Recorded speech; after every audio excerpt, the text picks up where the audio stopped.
Hola, hola, soy Sebastián Izquierdo, esto es Capitalismo Revolucionario y estuve buscando videos de la amiga Beatriz Preciado, que es una líder del feminismo postmoderno de género, para tratarlo con mi especial cariño, pero antes de eso quisiera contarles que bueno, que han estado flojas las colaboraciones por parte de la gente que hace sus donativos, así que hemos estado con serios, estoy con serios problemas para seguir haciendo mis videos. O sea, no es mi idea hacer un chantaje ni nada por el estilo, pero es cierto que hubo un impulso de donaciones que de pronto se detuvo o disminuyó considerablemente. La idea es que sea constante, porque si no me cuesta mucho mantener esto, entonces no quiero estar haciendo este chantaje emocional todas las veces de, oye, necesito plata para seguir grabando, pero que sea consciente de que sí es siempre necesario, porque no hay otra. Voy a pasar a que armemos este video que es el más cuerdo que logré encontrar sobre ella para poder tratarlo, porque hay unos que son ya una locura impresionante. Es cortito, así que vamos con eso. No creo que haya células que sean masculinas o femeninas, puesto que masculino y femenino son ya conceptos biopolíticos de alguna manera. No, no son biopolíticos. Hombre le decimos al que tiene XY en su célula y mujer al que tiene XX. No tiene nada de política. Una XY, una XX. Son cromosomas distintos, uno se llama hombre y el otro se llama mujer. ¿Por qué? Por eso. Cuando mis hijos nacieron, no decía hombre y mujer, decía XX, XY. Y el nombre social para decirle a eso es hombre y mujer. No es una imposición de alguien. O sea, hay dos cosas que claramente son distintas y a uno le decimos hombre y al otro le decimos mujer. Punto. Simple. Beatriz Preciado es filósofa y profesora de teoría del género. Critica la división entre masculino y femenino que establece la tradición heterosexual. Propone una nueva sexualidad que analiza en su libro El Manifiesto Contrasexual. La biología es un sistema tecnovivo, es decir, en el que ya están implicados procesos de interpretación y de producción cultural. Y que además la ciencia funciona produciendo metáforas performativas, es decir, que produce aquello que intenta describir de alguna manera. No, los biólogos son gente muy seria, que no producen nada, que están estudiando aisladamente, por medio de experimentación científica, los fenómenos que suceden en la realidad, en el ámbito de los seres vivos. No son gente poco seria que se inventa culturalmente las respuestas de las cosas, como tú estás planteando. Son gente muy preocupada de hacer un trabajo muy bueno y se están constantemente contrastando entre sí con biólogos de todas las culturas y de todos los orígenes que se enfrentan y dicen, no, mira, tengo el experimento que tú hiciste no es replicable de tal y tal forma, lo traté de hacer y salió un resultado distinto, por lo tanto hay que hacer otro y bla, bla, bla, y así todos los estudios son trabajados de esa manera. O sea, nada que ver, conoce a un biólogo, no conocía ni un biólogo. Cuando nacemos, el proceso de asignación sexual no se lleva a cabo haciendo un análisis cromosómico, un análisis genético. ¿Tú conoces tu carta cromosómica? No, yo tampoco. Y sin embargo, sigues teniendo absoluta certeza en que tu género es femenino, que el mío es femenino, por ejemplo. Bueno, yo desde luego no tengo ninguna certeza, pero bueno, hay quien la sigue teniendo. Como te decía previamente, cuando los niños nacen, los doctores, a través de la evidencia de sus sentidos, la evidencia que les está mostrando la realidad, deciden la característica cromosómica de los niños. Los certificados, por lo menos las actas de nacimiento en Chile no dicen hombre y mujer, dicen XXY. Y eso no es porque haya una ley de género ni nada, sino que simplemente porque la observación nos dice que con una enorme cantidad de certeza, tal vez no 100%, pero una enorme cantidad de certeza científica, un individuo humano con pene es XY y un individuo humano con vagina es XX. Punto. Tan simple como eso. Sin conocer su carta cromosómica. Es decir, que de alguna manera la asignación masculino y femenino en el nacimiento se hace de acuerdo a criterios únicamente visuales, tiene que ver con una estética del cuerpo, una estética de la sexualidad y del sexo. Ser hombre y mujer es el sexo. Mi sexo es hombre. El sexo de otro es mujer. Obviamente que la estética que viene después, porque la estética además es cultural, y en este sentido, en el sentido de género, la estética es cultural y depende de un montón de factores. Que no cambia que seas hombre o seas mujer y que no cambia el factor sexual.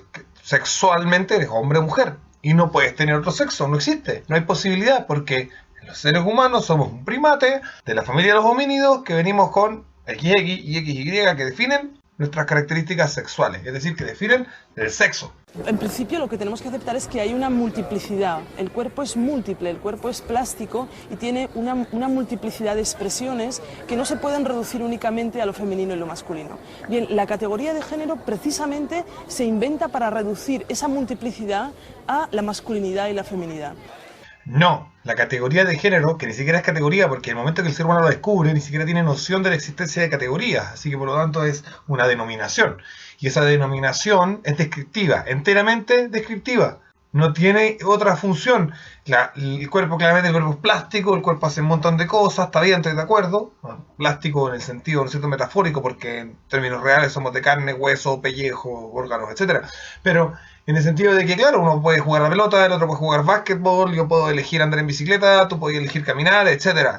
Nuestros cuerpos hacen muchas cosas. La idea de que alguien sea hombre o mujer no está hecho para decir que las personas no pueden hacer muchas cosas, sino que al momento de realizar actos sexuales tienen ciertas partes del organismo que son más sensibles y que son las que generan tanto el placer como el no placer. Y que al momento de procrear, que es lo más importante de la sexualidad, cuando definimos sexualidad, porque lo otro es recreación.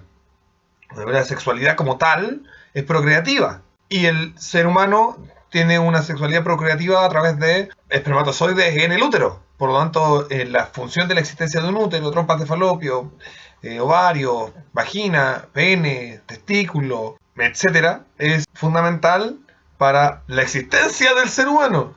Y por eso la tratamos así. ¿Se entiende? El sexo, a partir del siglo XVII, se convierte en un objeto del poder, en un objeto de normalización de la sociedad, en un objeto de técnica política.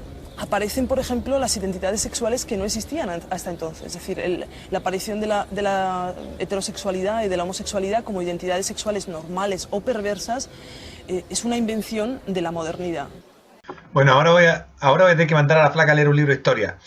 La heterosexualidad, la homosexualidad, que antiguamente se llamaba sodomía, el concepto homosexual es algo muy novedoso. No me llamaré concepto porque ya no es categoría, porque hoy en día, después de Ayn Rand, las personas que entendemos epistemología hablamos de concepto. No existe el concepto de homosexual en la época en la que tú estás tratando, pero sí la sodomía es castigadísima durante la Edad Media, es castigadísima durante todo el mundo judeocristiano.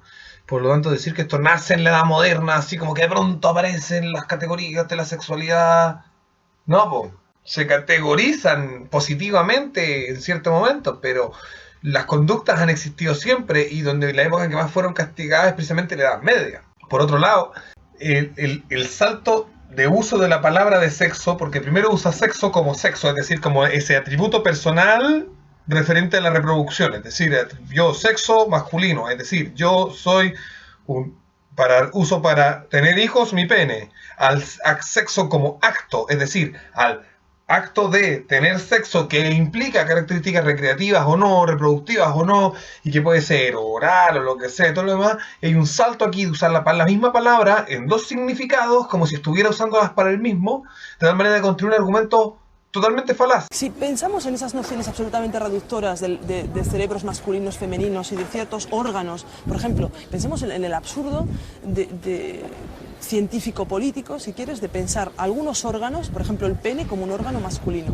Bien, pues, es decir, o una hormona, es decir, la testosterona como una hormona masculina.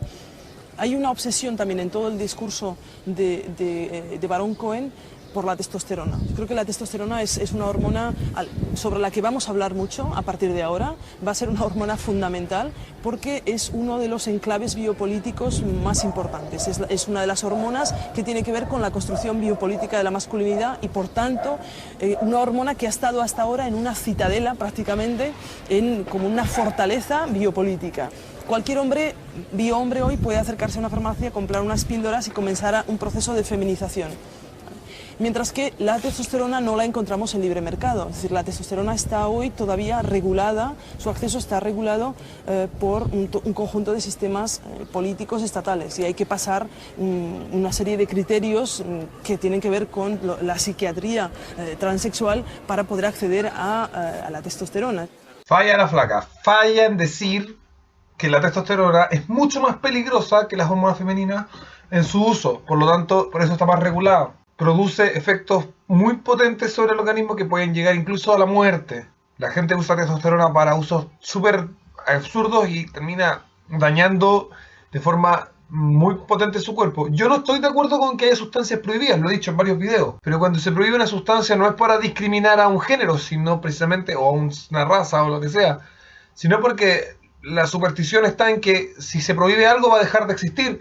Entonces se trata de prohibir lo que los gobernantes creen que es malo para así hacer que deje de existir. Y no deja de existir, sigue estando ahí. No. La pornografía como industria biotecnológica, como uno de los tentáculos del biopoder, opera precisamente normalizando y naturalizando la utilización de los órganos, la relación entre los cuerpos, la temporalización y la espacialización de la relación entre los cuerpos. No, la pornografía, como todas las industrias del ser humano, trabaja desde la interpretación de los deseos de las personas. Coca-Cola interpreta que la gente quiere una bebida de naranja, inventa Fanta. La industria pornográfica dice, ¿qué quiere la gente? A ver, la gente quiere esto, otro, pum, pum, pum, y va probando. Por eso hay un montón de formas de pornografía. Hay unas que tienen más éxito y otras que tienen menos. Y la gente diseña nuevas formas de pornografía y dice, con esta voy a ganar plata. Y a veces no, y a veces sí. No es una doctrina única y establecida. Por favor, préndete el computador y mira un rato cualquier sitio de pornografía. Tienes miles de opciones, mujeres adultas, mujeres pendejas, de altas, chicas, tetonas, sin tetas, con poto, sin poto, hijas, con papás, las perversiones más imaginables, todo está. Porque están tratando de tantear, de buscar qué es lo que le puede gustar a la gente, qué es lo que la gente puede querer. No hay una uniformidad en la pornografía, mujer. Y te pongo un ejemplo, es decir, una película porno realmente lo que nos propone son pedagogías de la sexualidad. Es decir, de alguna manera no está ahí, la película porno no representa la realidad del sexo, sino que de alguna manera opera como una máquina performativa que lo que hace es producir modelos de sexualidad.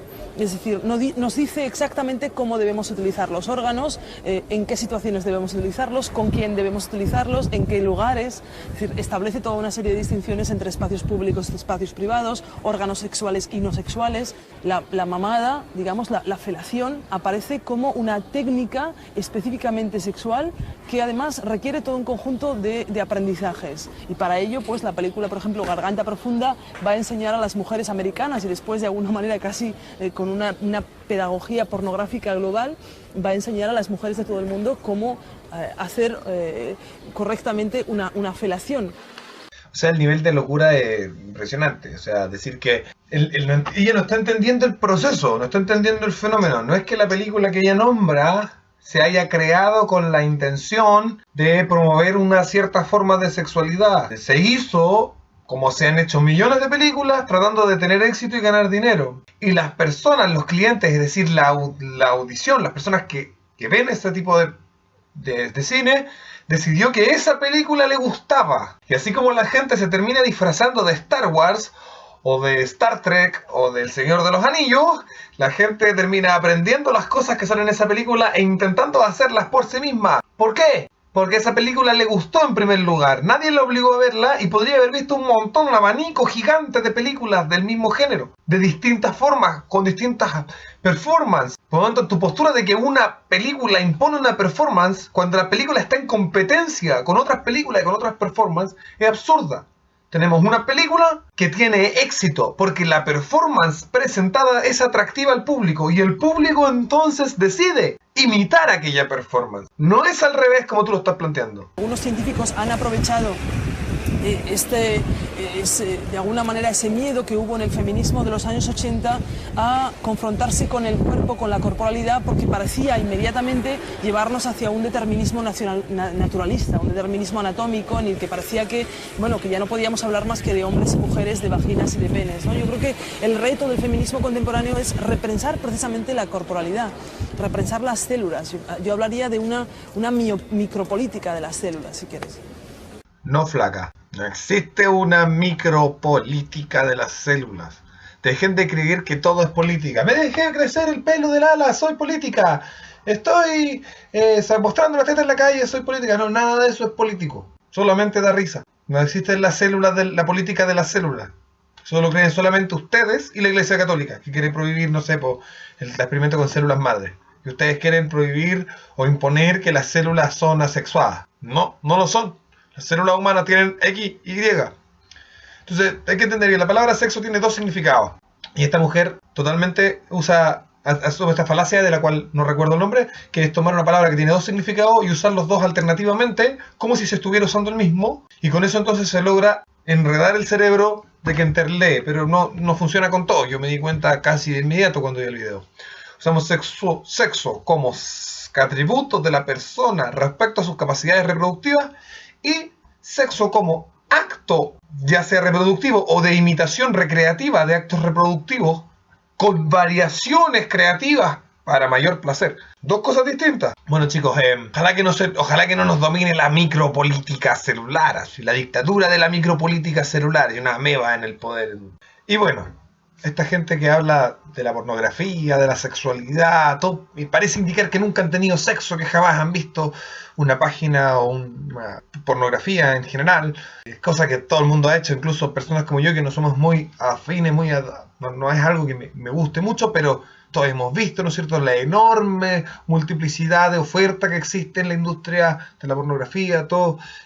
La mayoría de la gente ha tenido sexo alguna vez en la vida, sabe que el sexo y la pornografía no son lo mismo, que la pornografía es como una película y no como la vida real. La gente no ve Matrix y después anda con abrigos negros disparando balazos por la calle. No funciona así el mundo. Si yo usara los estilos argumentativos que usan este tipo de intelectuales, podría decir que el sistema homo-matriarcal socialista impone que la forma de los micrófonos sea fálica, de tal manera de que yo como hombre me vea compelido a ser homosexual por usar mi boca cerca de una forma fálica, que sería el micrófono. Así de ridículo es. Imagínense que yo me pusiera a reclamar que la sociedad me obliga a ser homosexual porque los micrófonos parecen pene. Esto ha sido Capitalismo Revolucionario y buenas tardes. La revolución necesita tu ayuda. Dale like, suscríbete, comparte y deposita en nuestra cuenta para poder seguir esparciendo las ideas de la libertad.